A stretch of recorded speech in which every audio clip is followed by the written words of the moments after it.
sont-ils venus?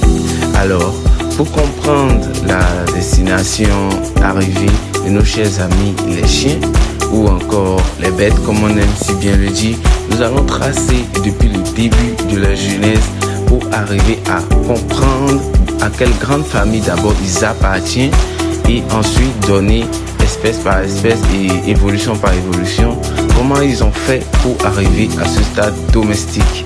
Car nous devons comprendre que même nos animaux domestiques n'ont pas toujours été domestiques. Il fut un temps où ils appartenaient au monde sauvage, au monde sauvage, car c'est une sous-famille des canis lupus, comme nous allons dire dans la vidéo, à travers 3 grandes parties de la vidéo. Suivez-nous bien et essayez de suivre. Merci beaucoup. Ah, qu'il est agréable d'avoir un bon chien éduqué chez soi. Mais saviez-vous qu'ils n'ont pas toujours été ainsi? Oh my God.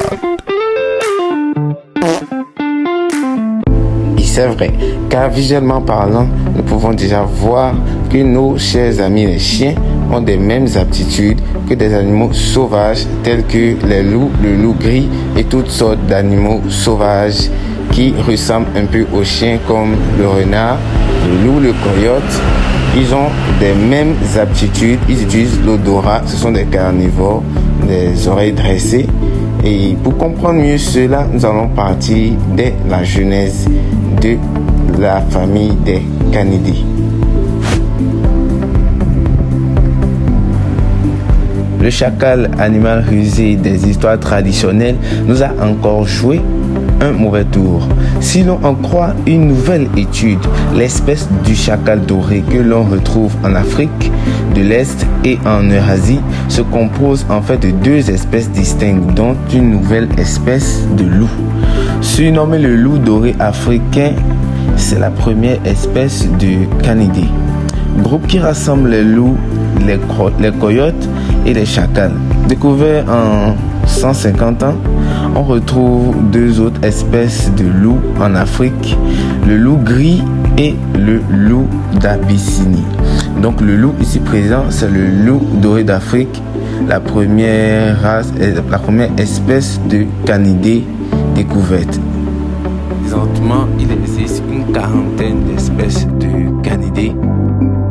C'est pour cela que nous allons commencer par le genre Urocyon, qui ne comporte que 2 espèces. Commencer par le renard gris d'Amérique. Le renard gris d'Amérique habite en Ontario. Le renard gris d'Amérique vit dans les forêts de feuillus et les marais. Sa tanière se trouve généralement dans les arbustes denses près d'une source d'eau, mais il se sert aussi d'endroits rocheux, d'arbres vides et de tanières souterraines creusées par d'autres animaux. J'espère que au long de cette ébauche, vous avez pu acquérir de nouvelles connaissances. Nous n'allons pas trop aller dans les détails, mais à la vidéo suivante, nous allons plus aller dans les détails. Parce que cette vidéo n'est qu'une ébauche de ce qui est en train de se préparer à l'enseignement que vous allez acquérir. Donc, likez et soyez nombreux à vous abonner pour nous encourager à envoyer plus de vidéos pour pouvoir nous donner la culture sur les chiens que nous avons, sur la famille des chiens que nous avons, pour mieux comprendre cette espèce que nous gardons chez nous.